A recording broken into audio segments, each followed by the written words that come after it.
तर काल काय झालं ना, नुकताच पाऊस पडून गेला आणि अशा वेळेस मस्त असा कुरकुरीत खमंग पदार्थ घरच्यांना खायचा होता। तर म्हणलं पालक आहे त्याची भाजी केली तर कुणी खाणार नाही, पण जर का हा पदार्थ बनवला तर नक्कीच सगळे आवडीने खातील। तर त्यासाठी आपल्याला आधी तर एक वाटण तयार करायचंय। तर इथं काय केलं, 7 लसणाच्या पाकळ्या, 5 मिरच्या आणि 1 चमचा अख्खे धने पाणी काहीच न घालता हलकसं रवाळ वाटून घ्यायचंय। तर हे वाटण मी पटकन तयार होण्यासाठी मिक्सरमध्ये वाटून घेतलं। तुम्ही इथं जर कुटून घेतलं तरी सुद्धा चालेल। मस्त असं वाटण आपलं तयार झालं। आता इथं 2 जोडी पालक घेतलाय, साधारणतः छोट्या जोड्या होत्या त्यामुळे 2 घेतल्या। पावसाळा असल्यामुळे कसं मला पालक एकदम असा फ्रेश आणि ताजा भेटला होता। आता हा आधी तर पालक आपल्याला निवडून घ्यायचा आहे आणि नंतर स्वच्छ धुवून पूर्णपणे कोरडा करूनच नंतरच चिरायला घ्यायचा आहे। जर का तुम्ही ओला असतानाच पालक चिरून घेतला तर एकतर पालकाला पाणी सुटेल। तर इथं तुम्हाला दिसत असेल पालक निवडून स्वच्छ धुवून पूर्ण कोरडा केला आणि अशा पद्धतीने जमेल तितका बारीक चिरून घेतला। इतकाही बारीक चिरायचा नाहीये की पाणी सुटेल, अशा पद्धतीने चिरून घ्यायचा आहे। तर ह्यामध्ये आपल्याला बाकीचं साहित्य घालायचंय। तर त्यामध्ये 1 वाटी बेसन घातलं। तर बेसन वाटीमध्ये मोजता वेळेस हलक्या हाताने भरून घेतलं होतं। तर इथं आपण तांदळाच्या पिठाचा अजिबात वापर न करता मस्त अशी कुरकुरीत भजी करतोय, त्यामुळे पिठाचं प्रमाण योग्य असणं गरजेचं आहे। यामध्ये आता 1 चमचा जिरे घातले आणि चवीपुरतं मीठ घालायचं। कोणताही पालकाचा पदार्थ करता वेळेस मिठाचं प्रमाण थोडंसं कमी ठेवायचं। यामध्ये आता अर्धा चमचा ओवा हातावरती क्रश करून घातला, त्यामुळे काय होतं, मस्त असा स्वाद पदार्थामध्ये उतरतो। त्याचबरोबर यामध्ये 2 चमचे पांढरे तीळ घालायचे आहेत। त्याच सोबत यामध्ये काय केलं, 2 चिमूट हिंग घातला आणि अगदी थोडीशी हळद घालायची आहे। जास्तही हळद घालू नका, त्यामुळे काय होतं, भजीचा रंग बदलतो। त्याचसोबत आता सगळ्यात शेवटी यामध्ये काय केलं, जे आपण तयार करून घेतलेलं वाटण आहे ते सगळंच यामध्ये घालायचं आणि व्यवस्थित मिक्स करून घ्यायचं। तर आज आपण पालक भजी करता वेळेस अजिबात सोडा, तांदळाचं पीठ किंवा तेलाचं मोहन न घालता करतोय।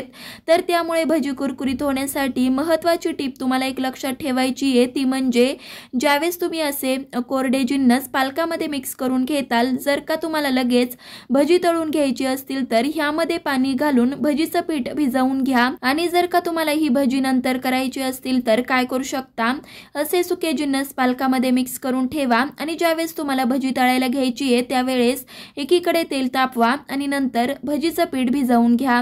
तर इथं आपल्याला लगेचच भजी तयार करून घ्यायची आहे। तर त्यासाठी काय केलं, सुके जिन्नस पालकामध्ये व्यवस्थित मिक्स करून झाल्यावर मिक्सरच्याच भांड्यामध्ये आधी पाव वाटी पाणी घातलं आणि पुन्हा पाव वाटी असं एकूण मिळून अर्धा वाटी पाणी ह्यामध्ये घालायचं आणि व्यवस्थित मिक्स करून घ्यायचं।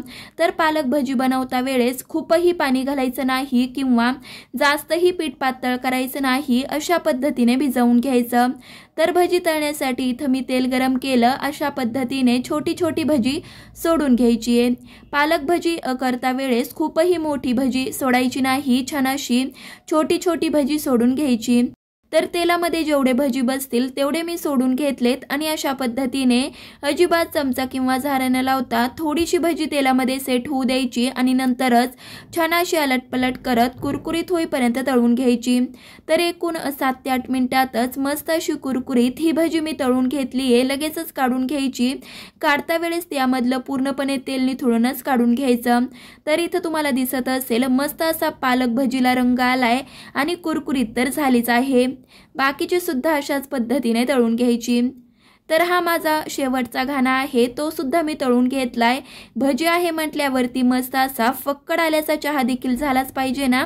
तर चला लगोलग चहा देखील बनवून घेऊ। तर त्यासाठी इथं काय केलं, पातेल्यामध्ये अर्धा कप पाणी गरम केलं आणि त्यामध्ये 1 चमचा किसलेलं अद्रक घालायचंय। आता हे अद्रक आणि पाणी साधारणतः 2 ते 3 मिनिटं उकळवून घ्यायचं। तर इथं तुम्हाला दिसत असेल अद्रकाचा अर्क बऱ्यापैकी पाण्यामध्ये उतरला गेलाय। यामध्ये आता 2 चमचे चहा पावडर घालायची आहे आणि 2 चमचे साखर घातली आहे। तर साखर माझ्या आवडीप्रमाणे घातली आहे, तुम्हाला जर का कमी किंवा जास्त करायची असेल तुमच्या आवडीप्रमाणे घालू शकता।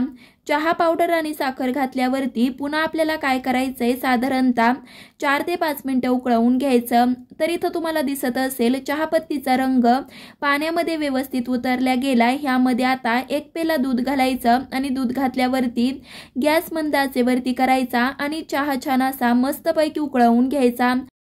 तर इथं तुम्हाला दिसत असेल 7 ते 8 मिनिटातच व्यवस्थित हा आपला चहा उकळला गेला. फक्कड असा आल्याचा चहा देखील तयार झाला. तर चहा तयार झालाय. मस्त अशी कुरकुरीत पालकाची भजी सुद्धा तयारच झाली आहे. पालकाच्या भजींचा तुम्ही आवाज ऐकू शकता.